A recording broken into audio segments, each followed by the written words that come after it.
চলো একটা সুন্দর স্ক্রাঞ্চি বানাই। তো এটার জন্য লাগবে এক টুকরা কাপড় আর একটা লেস। এই লেসটা বাজারে এখন খুবই কমন।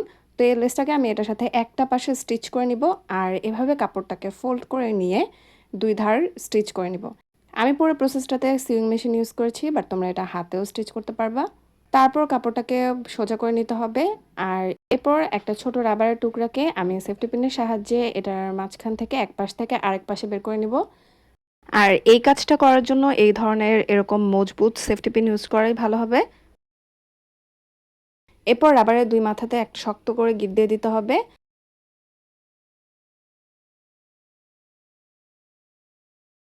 তারপর স্ক্রাঞ্চের খোলা মুখ দুটাকে আমি হ্যান্ড স্টিচ করে নিব।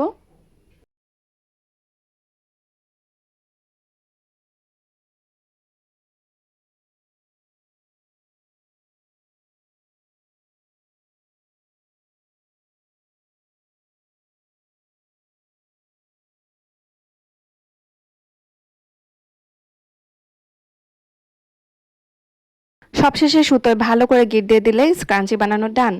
সুন্দর না?